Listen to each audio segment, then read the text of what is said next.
Isso. Então, boa noite, né, a todos, oficialmente aí. Segundo encontro do GPI, Grupo de Estudos em Educação, Infância e Teoria Crítica.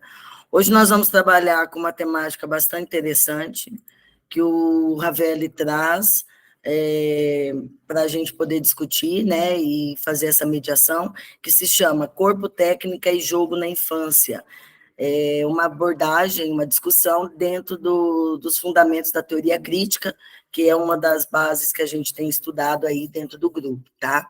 Então, como organização, o Ravelli vai iniciar, eu vou fazer a socialização dos slides do material, o Ravelli vai iniciar fazendo essa fala, trazendo os apontamentos, o texto básico, vocês conseguiram ler, pessoal? Alguém chegou a ter o acesso ao texto?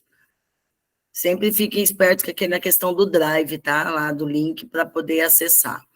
E aí, conforme for apresentando, a gente pode ir também fazendo interseções, dar opiniões, questionar, perguntar mesmo também sobre o texto, ou até considerar algum ponto que a gente achou dentro do texto que acredita que seja também relevante nessa discussão, tá bom? Ravelli, obrigada, amor, por ter se dedicado para estudar. Ele já sabe sobre o assunto, mas para trazer, né, um ponto sobre essa discussão do corpo dentro da base da teoria crítica, e fique bem à vontade.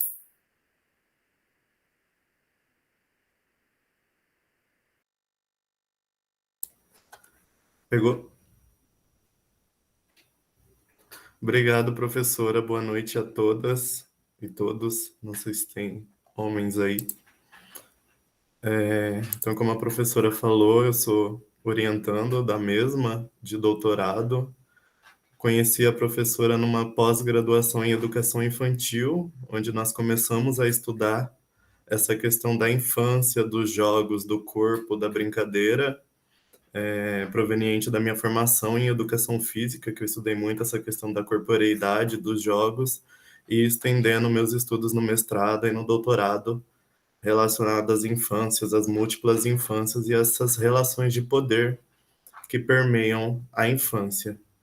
Então, hoje eu fiquei responsável por mediar esse estudo, que eu acho bastante complexo, mesmo que seja uma temática relacionada a jogo, a corpo, a criança, em que, né, às vezes passa uma imagem de que é fácil, é uma questão lúdica, né? Os autores, a autora, que no caso ela traz uma grande complexidade em relação a essa técnica, a esse corpo e a esse jogo, né?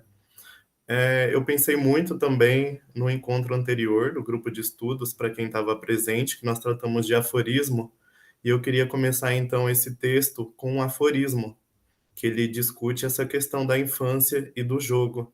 Então, eu trouxe uma contraproposta, no lugar de iniciarmos o texto lá pela introdução, pelo resumo, eu quero começar ele pelo meio.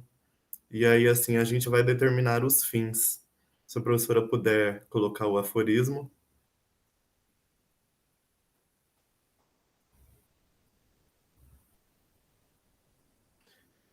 Então, boa noite, Eduardo. Eu quero começar com esse aforismo chamado Lojinha de Brinquedo, visando o encontro anterior, né, que eu acredito que ficaram algumas inquietações. E eu vou, então, continuar por ele. Ficou um pouco pequena a fonte, mas acho que eu consigo ler aqui. Então, o aforismo se chama Lojinha de Brinquedos, de Theodor Adorno. Precisamente na medida em que despoja as coisas que manipula de sua utilidade mediatizada, a criança busca salvar, em seu trato com elas, o que as torna benéficas ao homem, e não a relação de troca, que deforma igualmente homens e coisas. O caminhãozinho não vai a nenhum lugar, e os minúsculos barris que transportam estes vazios, toda a vida permanecem fiéis à sua distinção, não a exercendo, não participando do processo de abstrato que nivela neles aquela determinação, mas ficam imóveis como alegorias daquilo para que existam especificamente despertos, descertos, mas não absorvidos, aguardam para ver a sociedade apagar um dia o estigma social que carregam, se o processo vital entre o homem e as coisas, a praxe deixará de ser prática. E aí, em continuidade, a irrealidade dos jogos anuncia que o real ainda não o é. Eles são exercícios inconscientes para a vida justa. A relação das crianças com os animais repousa por completo sobre o fato de que a utopia se mascara em criaturas às quais Marx sequer concede que produzem trabalhos mais ou que produzem um trabalho de mais-valia. Na medida em que existem sem nenhuma tarefa a realizar que seja do conhecimento dos homens, os animais representam como expressão, por assim dizer, seu próprio nome, o que empurra simplesmente não pode ser trocado. Por isso as crianças os amam tanto e ficam a contemplá-los. Eu sou um rinoceronte significa a figura de um rinoceronte. Os contos e as operetas conhecem essas imagens. E a ridícula pergunta daquela mulher: como sabemos que Orion se chama de fato Orion? Eleva-se às estrelas. Adorno 52, página 200. Não consegui ler direito pelo tamanho da fonte, mas não sei se deu para entender essa questão. Só queria saber se alguém quer comentar sobre esse aforismo, que entendeu sobre ele nessa questão das lojinhas de brinquedo em relação com a temática, né, da tecnologia, dos jogos antigos e com a contemporaneidade.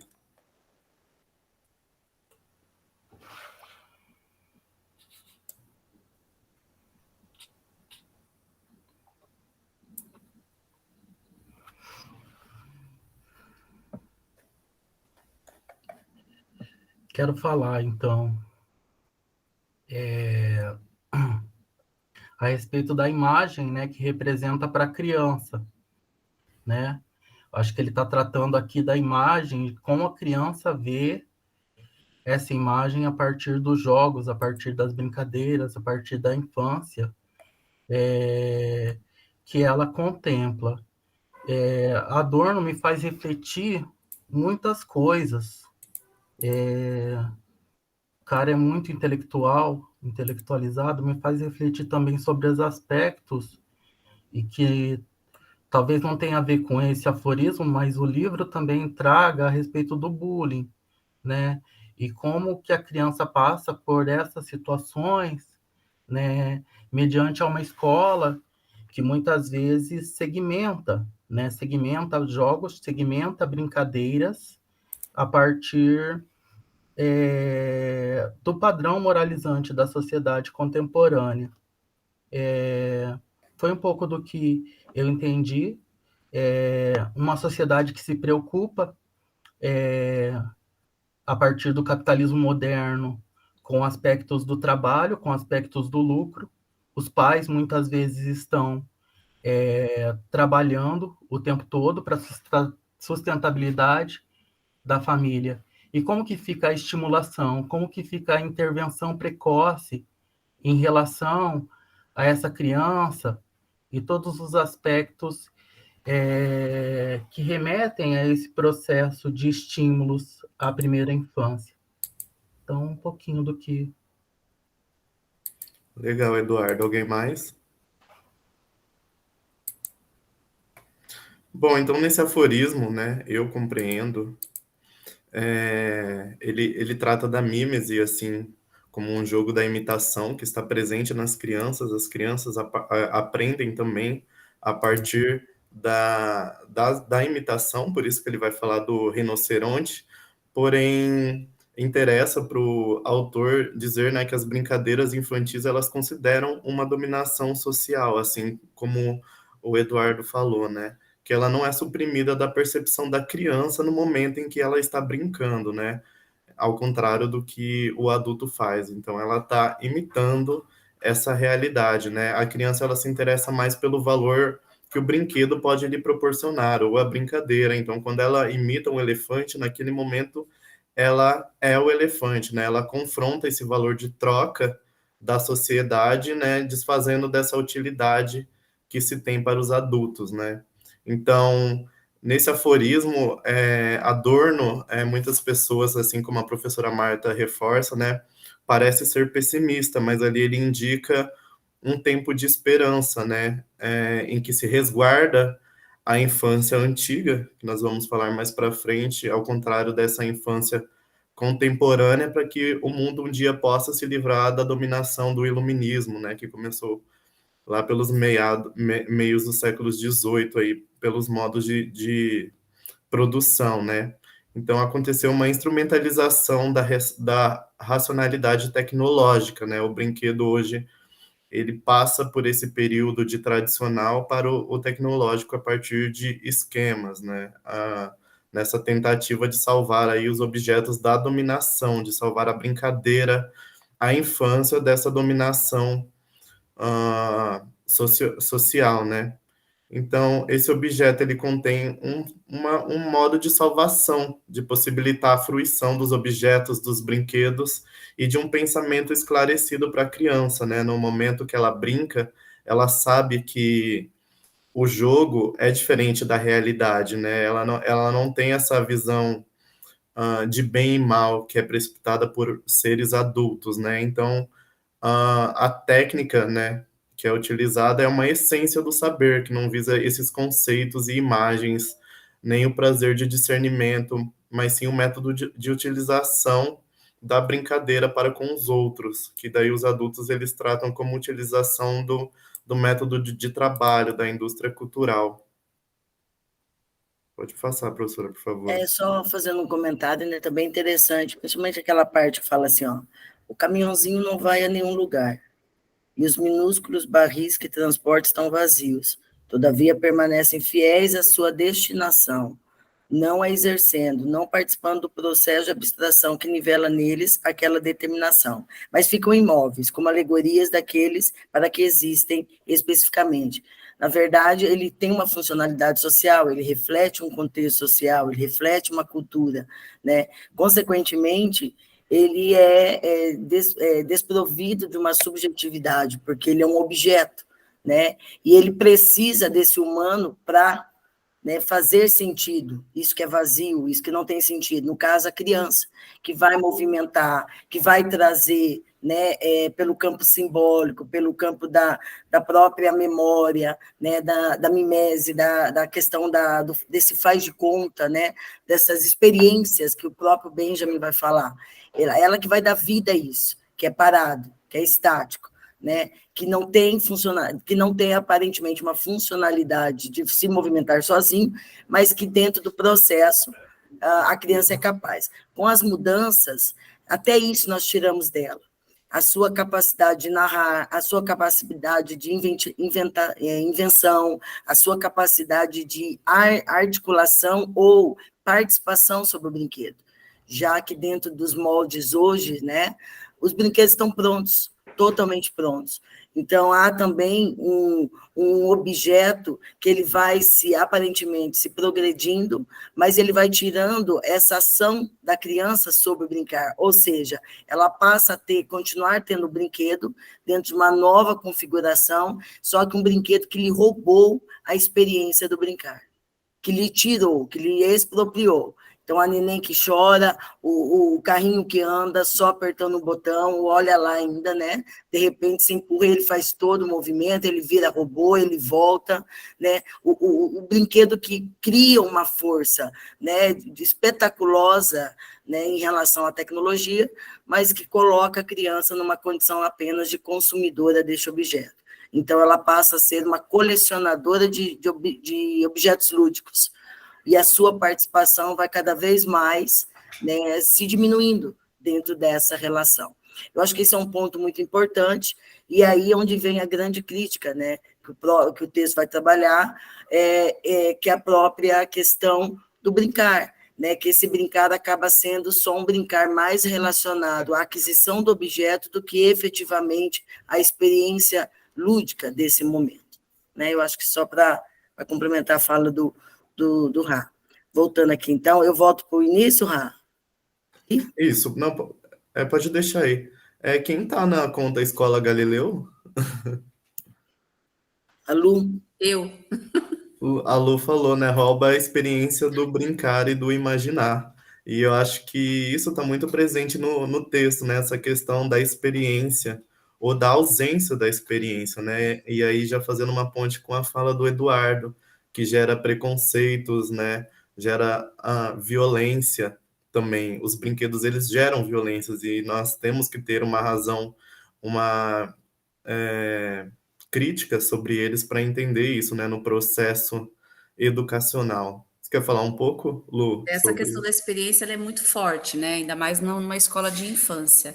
Tem um autor que a gente sempre estuda na escola, que se chama Larossa, que ele fala muito sobre essa questão da experiência, né? Que a experiência é aquilo que nos passa, né? Não aquilo que passa.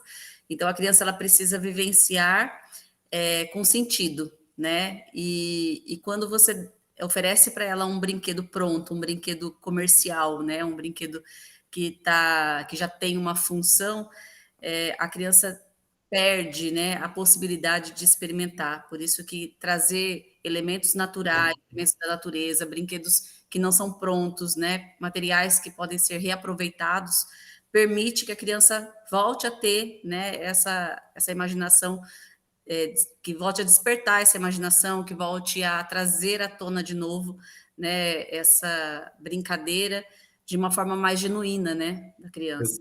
Exatamente. Tem inclusive um ponto no texto que a autora ela traz que o brinquedo prontificado ele não estimula a valorização e a criatividade da criança. Ela não o valoriza, né? Ela valoriza mais quando o brinquedo é construído. Isso eu lembro das aulas da professora Marta lá na pós em educação infantil, essa questão da tecnificação do brinquedo. Quando a criança ganha, por exemplo, um aviãozinho, ela vai pronto, remoto, ela vai brincar com ele, vai se cansar e deixar ele de lado, porque ela não dá valor, não foi algo que ela construiu, né, que ela aprendeu a construir. Agora, quando a criança, o pai, a mãe ou a professora peguem materiais, né, e fazem aquele brinquedo com a criança, quando a criança constrói aquele próprio brinquedo, ela vai dar mais valor, porque ele tem significado na vida dela, né, ele não está prontificado. A Sim, Débora, gente, pode falar, velho, depois eu pode falar, falo. Roberta, depois. Não, alguém não falou primeiro? Colocou alguma coisa? A Débora Eu vou colocou. falar. Quer falar, Débora? Tá sem microfone. Olá, boa noite. Boa noite. Bom, eu sou tutora da pedagogia agora, né, pela Universidade Unicentro, e é a fase dos estágios das alunas em pedagogia.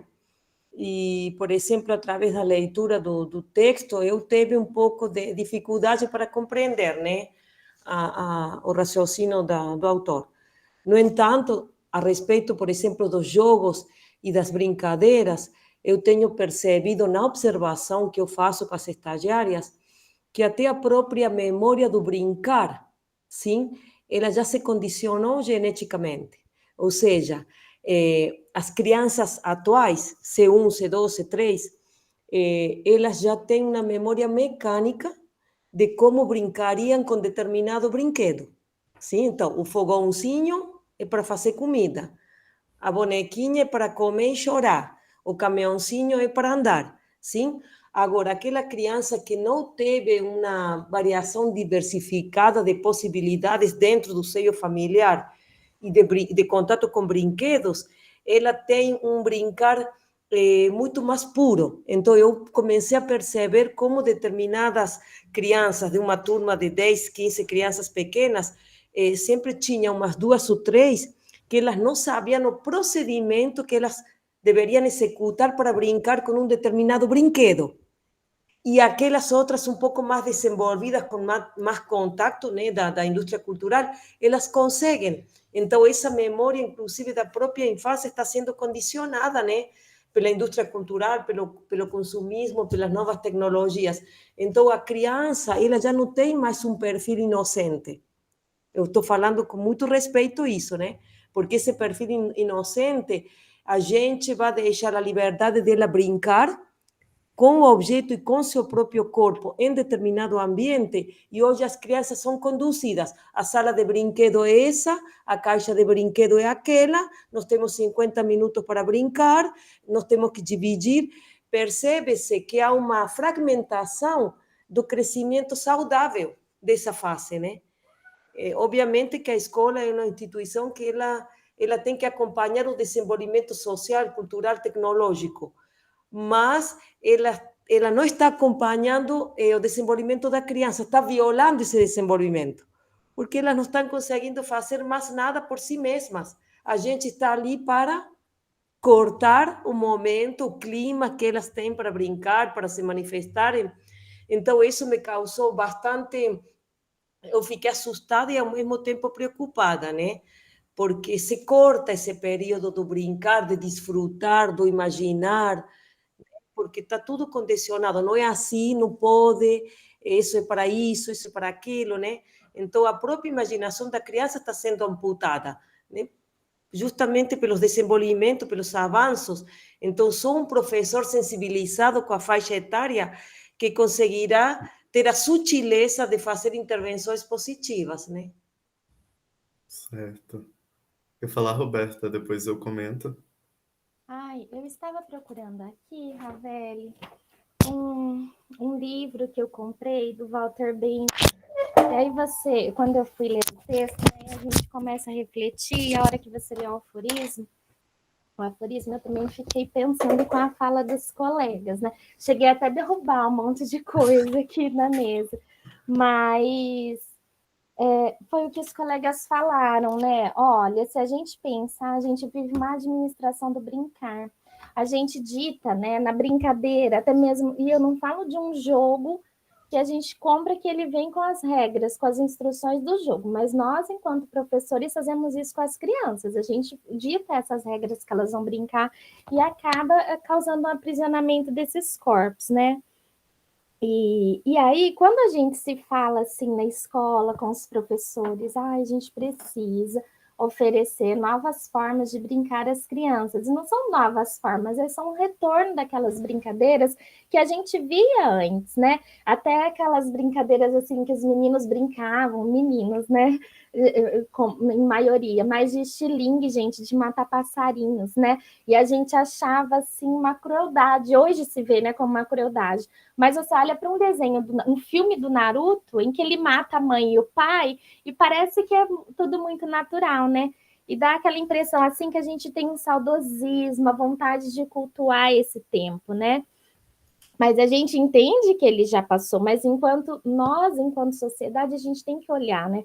O que nós estamos oferecendo a essas crianças, né? Porque é uma responsabilidade nossa enquanto sociedade.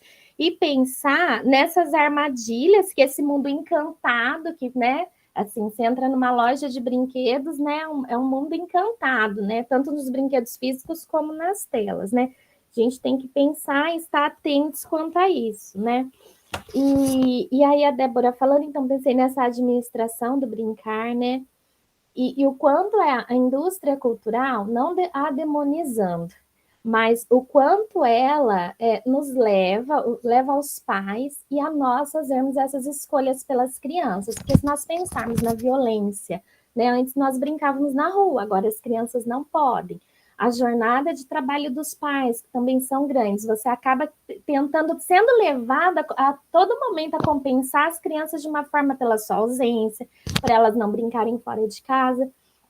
Então, e fora, assim, os jogos, né, principalmente os jogos eletrônicos ali nas telas, nessa promessa que eles trazem de desenvolvimento cognitivo, que é uma armadilha também, porque nem todos vão fazer esse desenvolvimento, né, nem todos têm essa capacidade.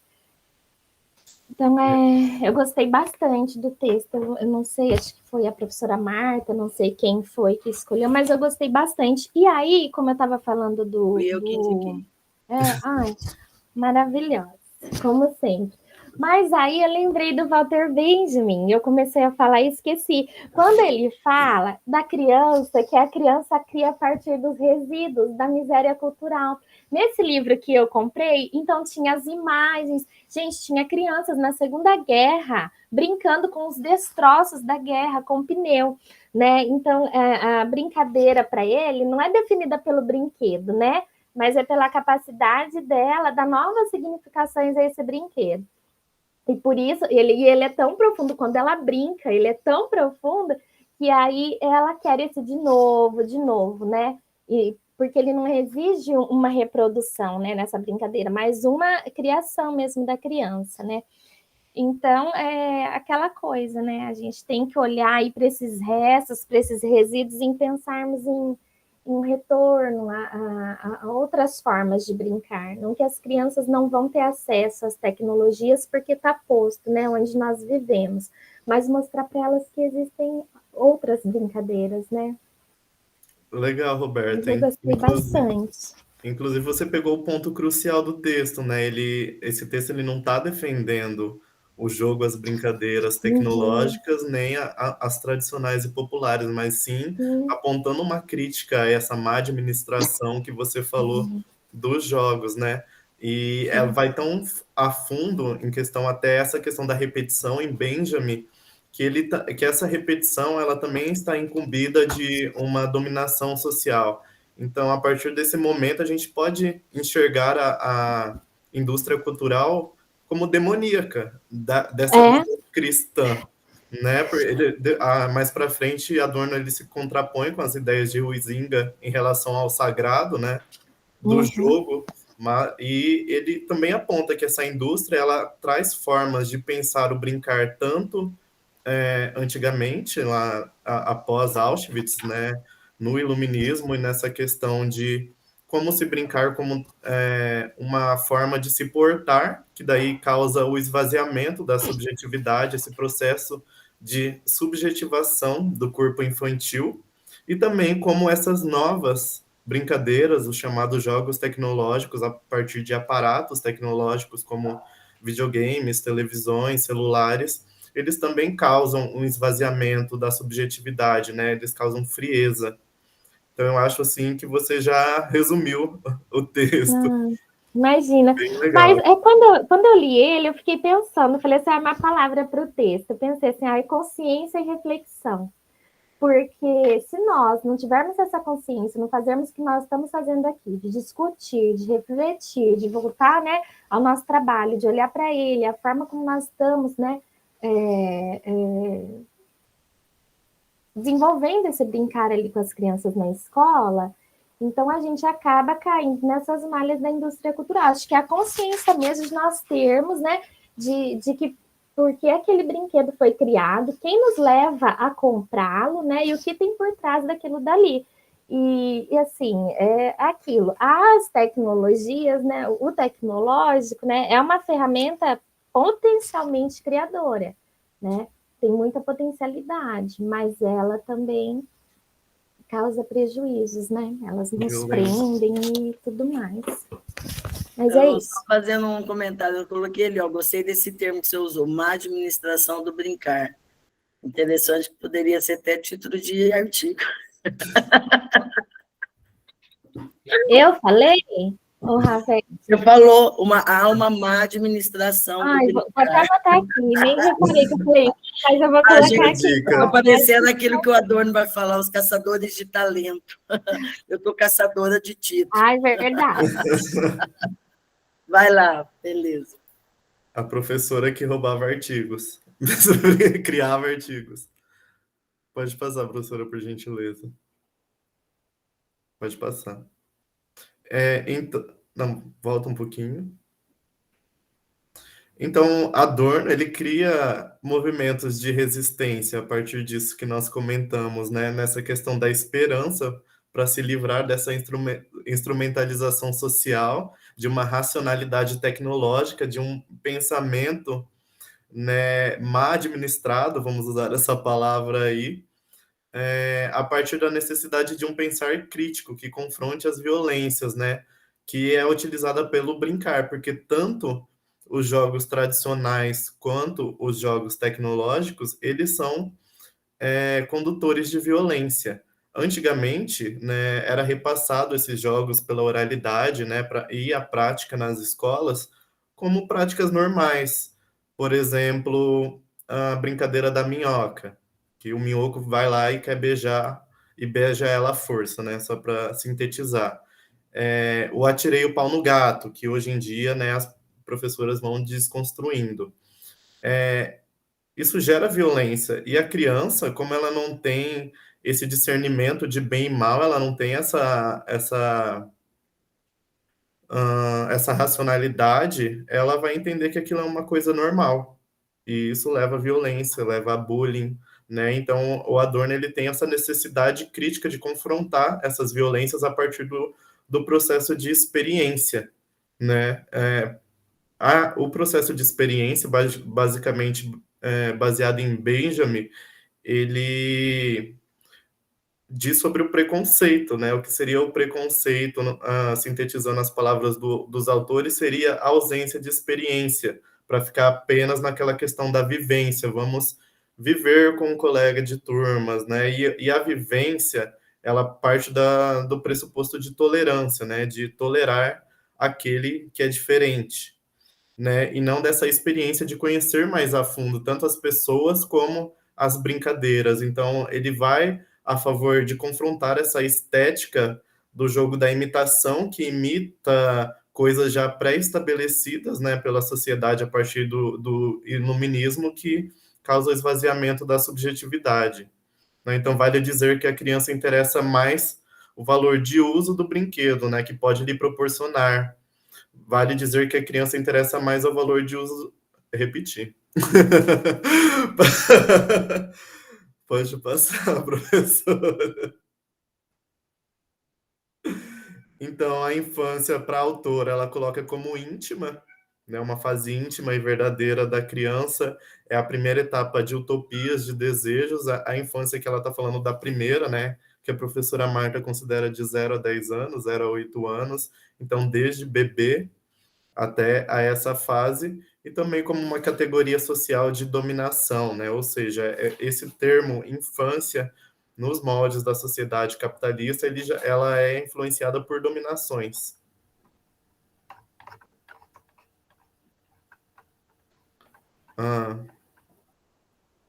A Flávia falou aqui, ó, parando para pensar no que a autora fala, que a criança brinca livre antes do corpo ser domestificado.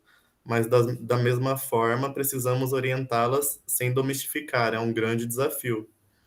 E justamente esse desafio, né, Flávia, que o texto propõe, mas aí ele vai acusar também todos esses tipos de brincadeiras, de jogos, porque nem os tecnológicos, nem os tradicionais, eles impõem fórmulas de não domestificação. Então, é preciso, né, como a autora sugere, o combate à barbárie em seus primeiros indícios. Então, se na escola nós temos essa consciência crítica que nós debatemos, né, no grupo e nos estudos com a professora Marta, de entender que as brincadeiras geram violências, nós precisamos já entender esse indício de violência e desconstruir isso, né? Trazer outra forma de entendimento, ou repassar essa brincadeira para a criança e construir com ela uma consciência crítica de entender que aquilo ali é uma violência, né? Um exemplo no qual eu estudei são os contos de fadas. Se a madrasta, a bruxa, está puxando o cabelo da Rapunzel, corta, isso é uma violência contra a criança. Então, ela precisa ser discutidas, né? Então, são contradições sobre a razão esclarecida, e é uma oposição à emancipação iluminista do século XVIII, que nós estamos acusando aí, que acaba se formulando na perca de experiência a partir de repetições desses jogos. Pode passar, professora, fazendo por gentileza.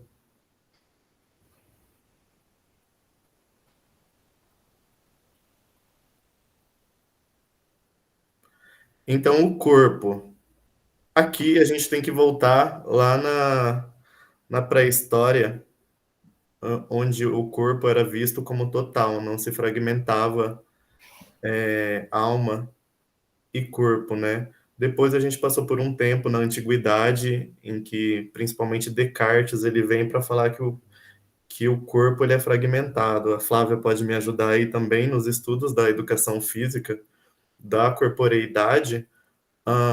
O corpo ele foi visto por muito tempo, a educação física foi vista por muito tempo como uma área que estuda apenas o corpo, como se o corpo fosse separado da mente.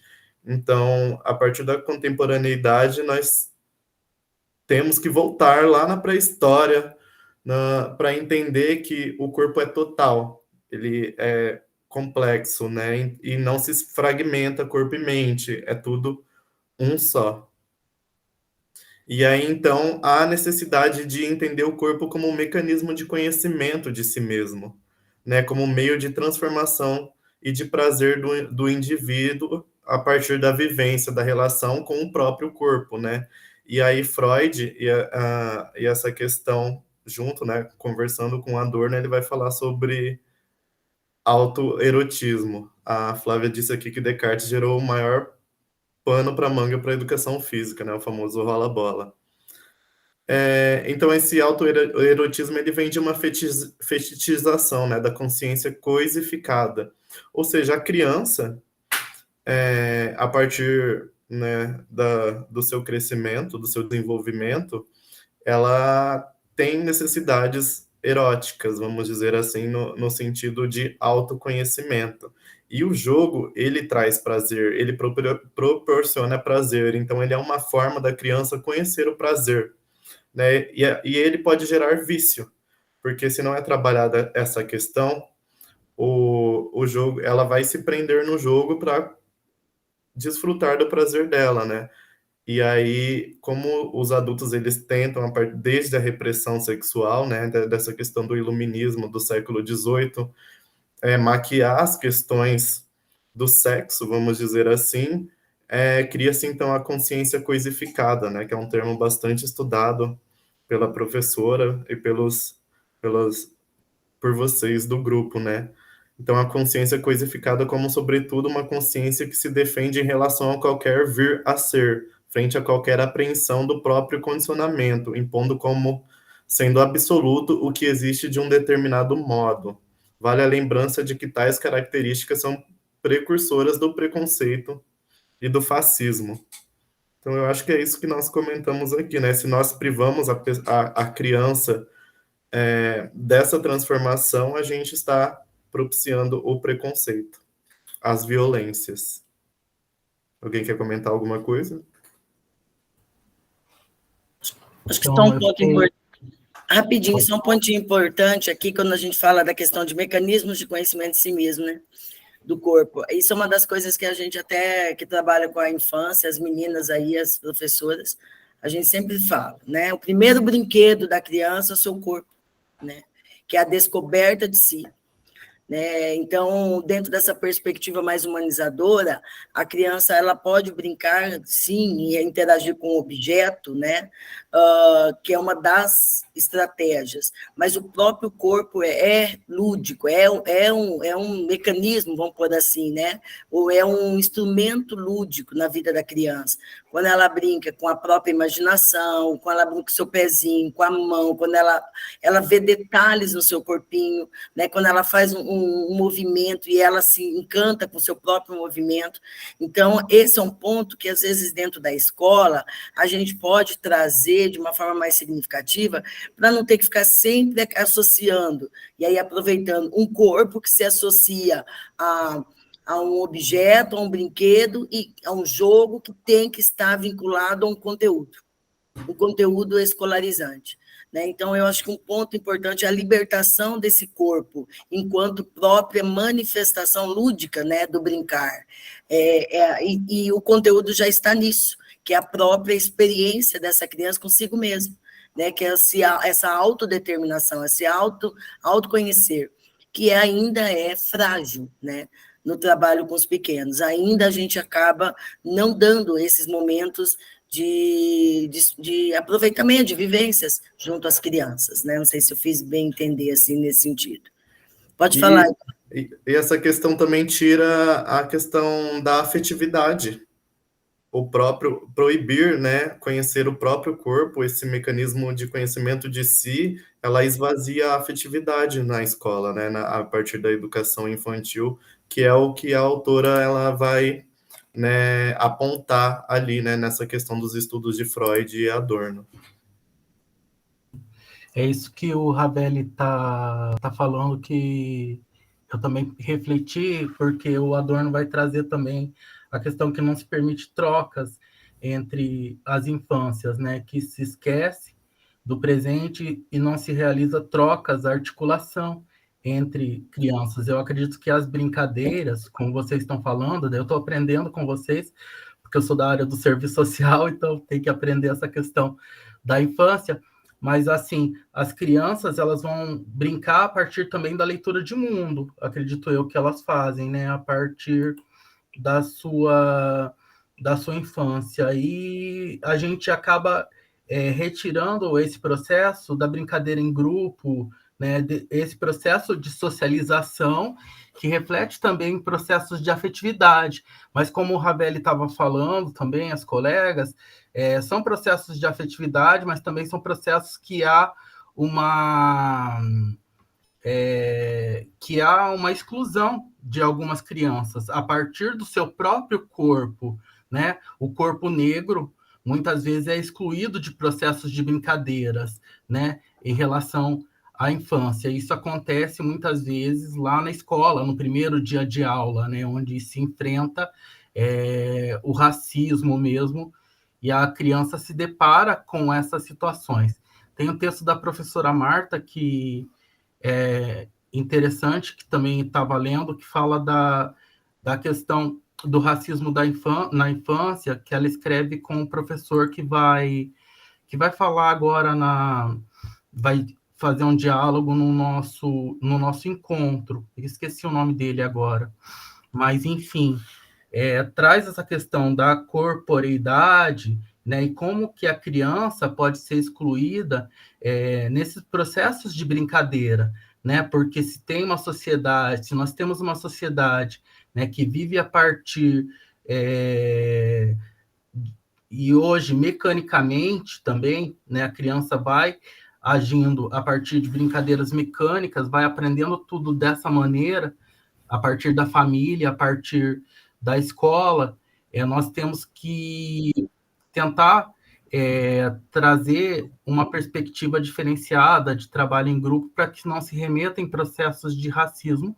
Isso faz mal para a criança, porque daí o Ravelli vai colocar a questão do bullying, né? E como isso pode afetar e gerar traumas durante toda a vida da pessoa. Tá? Eu posso ter falado algumas bobagens, mas eu estou aqui para aprender mesmo a partir Não é nenhuma bobagem, está totalmente lógica de certo. vocês. Mas é humilde esse menino. Eu Imagina. queria ter só 1/3 da sua inteligência, bebê. Imagina. A Flávia ergueu a mão. Só um pensamento a partir do que a professora Marta falou, né, sobre o brincar.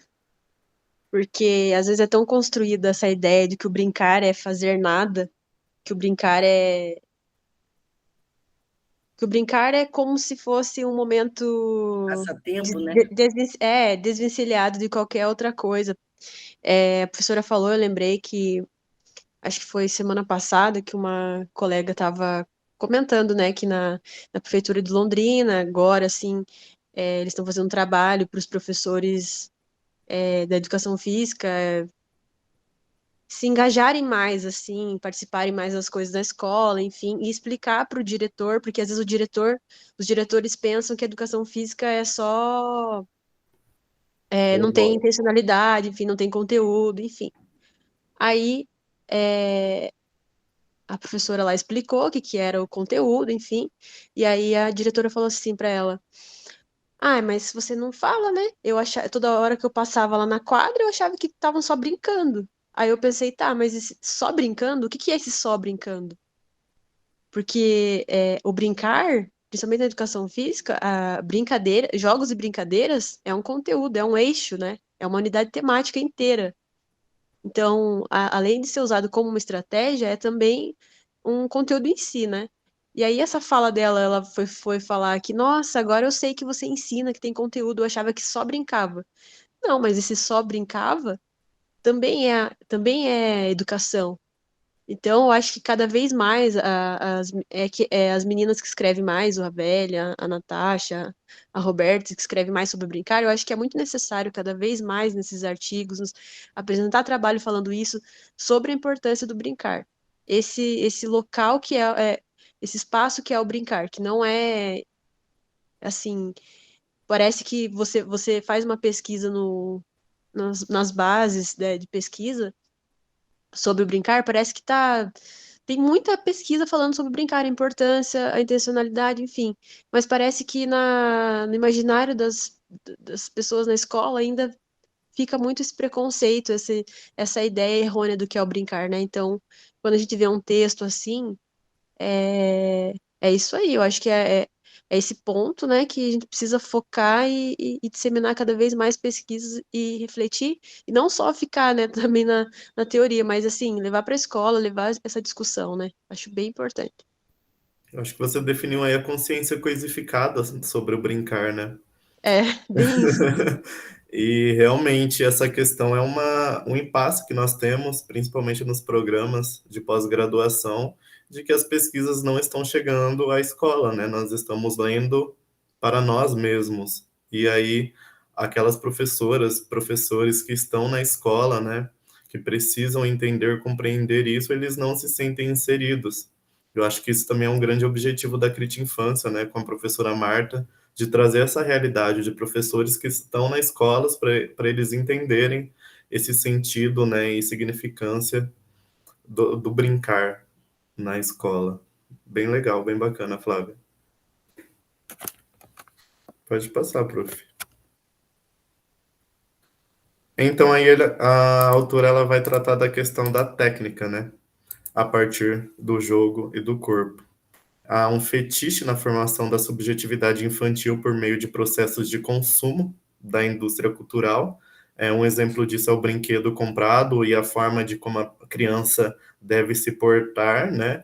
Então, há uma vivência na relação com o próprio corpo, autoerotismo que nós falamos, que quebra esse paradigma de que ela, mesmo que ela tenha que se portar de tal jeito, ela tem uma subjetividade que opera, né? A subjetividade operante, que nem sempre ela vai seguir essas normas que estão estabelecidas, né? Então, isso foi uma premissa da indústria cultural, que ela promove uma técnica a partir do sistema econômico, né? E transformadora da cultura social em produto, né? Então, a cultura que é estudada pelos antropólogos a partir da indústria cultural, ela é vista como uma cultura comprada, uma cultura mecânica, né? Uma cultura de consumo. Hoje em dia, a cultura ela se baseia em consumo, é isso, compras. E aí se vai esvaziando cada vez mais a subjetividade humana. Deixa eu passar, prof. Corrido. Então aí a gente chega, né, nos impasses das brincadeiras e jogos em tempos de tecnologias aí, que são relações estabelecidas na infância, o brincar tradicional, né, que ele tinha a premissa do prazer, da ludicidade, ele se passa por uma modificação radical. Agora ele não tem mais ele, pro, ele proporciona prazer, né, nas crianças, mas ele não tem mais esse caráter lúdico, tem um caráter extremamente competitivo, né? Isso vai contra o que a escola tenta promover, mas acaba promovendo de várias formas, né? Que seria a questão da cooperação, ele se torna competição. Então, há um diálogo muito forte, né? De que a tecnologia está aí e temos que utilizar dela com as crianças na escola, mas também há impasses dela, né? Há retrocessos com essa tecnologia, se ela não for estudada, né, criticada de forma intrínseca para com os pesquisadores e crianças, né? Então, há agora uma geração de pessoas tecnológicas que já nascem na tecnologias. Na minha geração, eu que tenho 28 anos, eu nasci praticamente na rua. Eu brincava de todos os tipos de brincadeira, minha mãe ia me buscar. À noite não tinha esses perigos que a sociedade moderna traz. Hoje em dia as crianças elas nascem com um celular na mão, com um tablet na mão, então elas já estão aptas à tecnologia, né? Que causa consequências negativas aí a partir desses aparatos, como problemas de saúde psíquica, déficit de atenção. Hoje em dia nas escolas tem perdão, uma tendência de falar que as crianças estão com TDAH ou TDAH, hiperatividade e vários outros sintomas, aí como a professora fala, como a síndrome do Rivotril não, como é o nome do outro remédio? Para déficit de atenção, da Ritalina. Então, esses problemas eles são causados também pelo uso exacerbado da tecnologia. A criança fica tanto no celular que ela começa a perder o interesse em outras coisas, ela não consegue acompanhar, assimilar a produção de conhecimento, né, na escola. Então, ela fica em uma realidade virtual que causa vício, abstinência e excitação virtual, né? Essa excitação ela é uma premissa do Turker, que a professora gosta muito, em que nessa questão da tecnologia, a excitação ela não vem num caráter sexual, né? Mas ela vem nesse caráter de a pessoa está tão viciada na tecnologia que quando retira isso, por exemplo, um pai ou um professor está trabalhando com a tecnologia, a criança está lá extremamente focada naquilo. Quando retira isso dela, ela causa abstinência. Por quê? Porque ela já está viciada e ela precisa se excitar novamente. Então, ela volta para aquela tecnologia e fica nesse processo de excitação virtual. Pode passar, professora.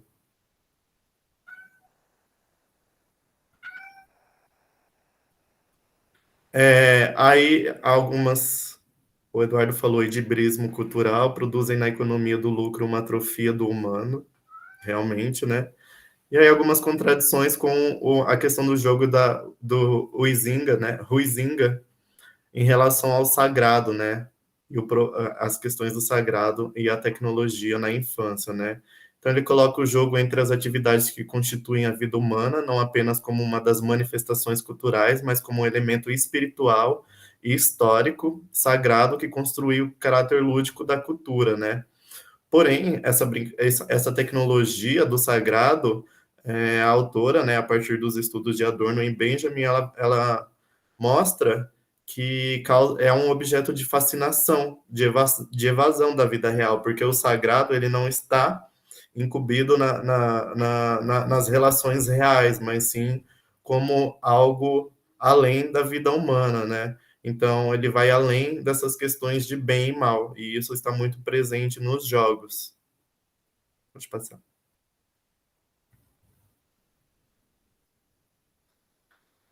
Então, a criança, como eu disse, ela sabe distinguir o jogo da realidade, né? Há uma seriedade no jogo, então existe um ritual, um culto a ser feito para a realização do jogo através da mimese, né? E em tempos tecnológicos, esse sagrado ele foi institucionalizado aí pela indústria do entretenimento, impossibilitando vinculação afetiva com os jogos tecnológicos. Então, os jogos tecnológicos, eles são produtores de violência.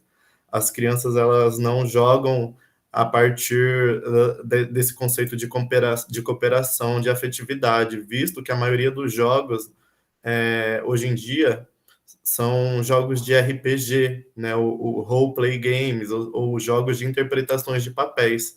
E nesses jogos, elas começam a compreender a vida, né, já que elas nascem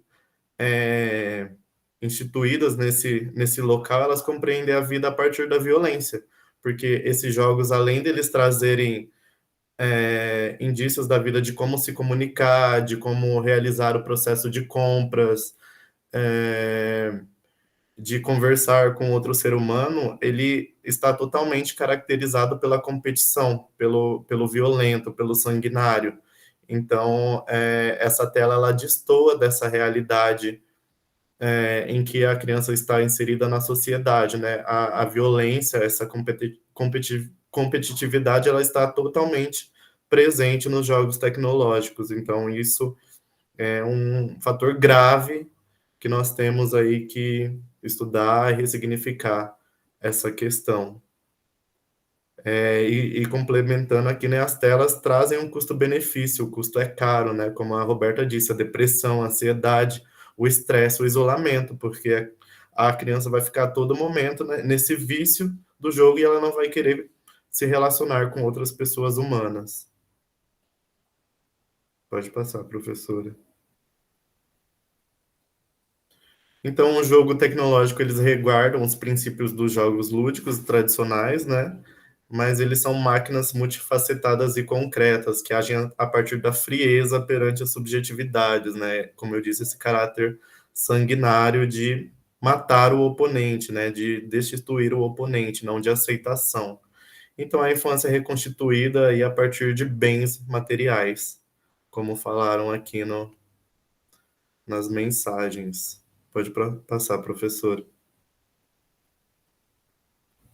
Em relação a autora traz Gil aqui como um jogo como estratégia pedagógica, né, os jogos eletrônicos, ele pode ser uma fonte diversificada de aprendizagem, tais como treinamentos de conteúdo correspondentes ao mercado de trabalho, porque esses jogos de representações, eles sintetizam a vida humana a partir da tela, né, modo de se portar, de comunicar, como eu falei, esses jogos de RPG geralmente são raças, classes, então, igual na sociedade nós temos essa distinção de raças, nos jogos também tem, eles só são fantasiosos, né, como elfos, druidas, magos, e a partir disso a criança ou adolescente escolhe qual raça ele será, qual roupa ela vai ter, quais são as relações de troca, de venda, de luta, para que ela chegue num patamar, vamos dizer, de pódio da sociedade. E isso é incumbido na nossa sociedade real, né, do consumismo, da indústria cultural, né, mas há aí um saber pedagógico de entender essas práticas, né, a partir desses jogos e falar sobre violência, né, falar sobre as coisas que são reais ou não. O Eduardo falou, parece que treina as crianças para se comportar de acordo com o modus operandi, do modo de produção capitalista. É isso. Eles treinam geralmente as crianças para esse módulo do trabalho, né, e da competição, do pódio. Então há um impasse a trabalhar esses jogos eletrônicos nas salas de aula, que a autora acusa fortemente neste estudo, né? Que é um ambiente altamente competitivo, um alto nível de violência exacerbado, a formação do preconceito, porque não tem ausência de experiência, como a Roberta falou, a criança ou adolescente, ela se isola, ela fica estressada quando ela perde, ela não tem mais, ela não sabe perder, né, nesse jogo tecnológico, ela precisa ganhar, assim como a indústria cultural faz conosco na nossa vida, a gente precisa chegar nessa ideia de pódio, mas esse pódio não existe, né? Então é uma criação de uma realidade alternativa, ela é fora da realidade social, né? Está incumbido totalmente em interesses distópicos, né? Então, por fim, assim, a barbárie acaba sendo a protagonista de tais jogos, né? Então, o Adorno, ele vai falar que qualquer indício de violência se resulta em barbárie.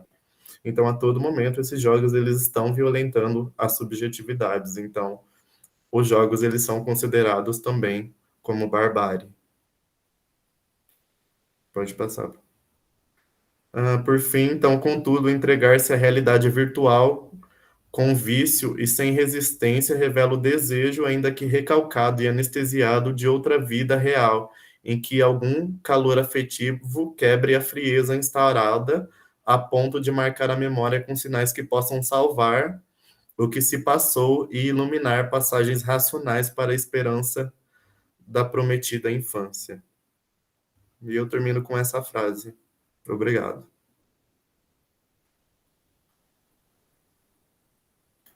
Excelente apresentação, muito boa, né? Alguém gostaria de fazer um? O que você achou, Grazi? Graziele, a Cris, que entrou hoje, gostaram da discussão? Eu gostei. É uma discussão que, na verdade, né, para quem está chegando, às vezes pode ser, a Lu já está aqui um tempo, o que você acha, Lu? Já está pegando jeito, já, Lu, no negócio? Devagar, muito devagar, né? Faz pensar, pelo menos, faz incomoda algumas coisas. Porque aquilo que eu falei para você, né, Marta? A gente que está no chão da escola, às vezes deixa de fazer essa leitura crítica, deixa de fazer essa leitura que está na universidade, né? Então, trazer isso para dentro da escola é muito importante. Então, eu acho que esses autores, eles têm nos ajudado muito a pensar, né, as nossas práticas. Então, eu estou bem feliz de participar, eu acho essa discussão incrível. Sim, até isso aí eu acho que, Ravel, dá para você, daí já sair também um artigo. Um ponto, né, que você levante aí. Eu acho, professora, também que essa relação leva às questões do fascismo, né, do mal, em relação ao Wolfgang, que estuda, e os seus amigos da Unesp fizeram aquele livro. Qual? É um livro sobre o fascismo, esqueci do seu... Ah, o professor Sinésio. Isso. Sim, até eu tenho alguns exemplares dele que eu tenho que entregar para os orientandos, que eu não entreguei ainda, viu? Está Pois comigo. é. Gente, eu acho que essa discussão é importante para que a gente, assim, pelo menos quando a gente faz esse movimento de pensar sobre, já nos alerta para cuidar um pouquinho mais disso com as crianças. Essa realidade, principalmente essa relação do corpo, né, a questão lúdico na educação infantil, nas escolas de fundamental, na educação infantil, às vezes, até a gente vê mais esse corpo em movimento, né? Conforme a criança vai crescendo, isso vai tirando dela essa relação, né? Essa riqueza subjetiva em relação ao objeto, ao lúdico. Eu acho que é uma discussão que nós precisamos fomentar, até a Flávia colocou, até no sentido de que as professoras, né, que atuam dentro desses lugares possam ter uma visão mais sensível em relação a isso. Isso é uma das coisas que eu tenho lutado bastante. E por onde eu passo, assim, graças a Deus, sabe, de uma certa forma, as pessoas estão começando a clarear a mente sobre isso, né? É um exercício árduo, difícil, porque é romper com paradigmas, é mudança de mentalidade, é entender que esse brincar, que esse, né, que esse corpo, ele como adulto. Ele também tem a livre manifestação espontânea no mundo e com o mundo. Né? Então, às vezes, a criança ela tem uma espontaneidade de movimento, às vezes ela é criticada, volta para o seu lugar, não faz isso, sempre uma escola do não, né? De um corpo que é todo limitado, a fazer sempre aquilo que eu gosto. Eu lembro uma vez, que nós comentamos do corpo estorvo, né? Que é o corpo estorvo, né? É o corpo que incomoda. Então, às vezes, a criança sai da sala, ou ela vai para o parque, ela sai um pouco daquele limite, ela já é questionada, ela já é, né, colocada em pauta que ela não respeita, que ela é indisciplinada, que esse corpo, né, não obedece. Então, nós precisamos voltar e trazer um pouquinho essa liberdade, né, de um ir e vir da criança, essa liberdade dela poder descobrir o mundo também, por suas capacidades psíquicas, por suas capacidades, né, sensíveis em relação a esse mundo. E o caminho é também pararmos de subestimar as crianças, né, e as suas capacidades. Às vezes a gente acha que a gente sabe mais que ela. Quando a gente chega perto dela, a gente vê que, às vezes, uma coisa que ela nos ensina, né, uma humanidade que ainda não foi corrompida. Né, muitas vezes uma humanidade ainda que está dentro de uma pureza de descoberta do mundo. Enfim, eu acho que essa discussão é importante. Quem não conseguiu ler esse texto, leia o texto depois, principalmente depois dessa aula, né, dessa discussão que o Ravel trouxe brilhantemente, e os que participaram também contribuíram de maneira significativa. Às vezes, voltar e ler o texto faz uma diferença também bastante grande, tá? Faz um grande movimento aí também de reflexão. Quero agradecer, porque eu sou bem metódica com o horário, combinamos até 19h15, já 19h16. Quero agradecer por hoje, eu acho que foi válido, né, bastante válido isso. Essa proposta para esse ano é isso mesmo, interagir com pessoas de fora, com os estudantes, pessoas de dentro, para a gente fazer esse movimento de pensar junto. Quem ficou mais tímida hoje, tímido, né, tímida, que possa, nosso próximo encontro, no próximo mês, já se preparar e vir com tudo. Sempre a gente vai postar os textos. Essa vez eu postei em cima da hora, porque eu tive um esquecimento de mandar o texto. Eu já vou mandar os próximos textos para pôr lá, eu vou pôr lá no Drive, tá? Aí vocês tenham acesso e aí podem se organizar melhor. Certo? Alguém quer falar alguma coisa? Senão a gente dá por encerrada. Não? Gente, um grande beijo, então, tudo certo? Um grande beijo no coração de vocês, obrigada pela participação, tá? E a gente espera aí encontrá-los, né, no próximo encontro, encontrá-las com maior alegria aí. Obrigada, Rá, pela contribuição. Tchau, gente. Boa noite. Obrigada, boa noite. Foi ótimo. Obrigada. Boa noite. Obrigada. Boa noite. Boa noite.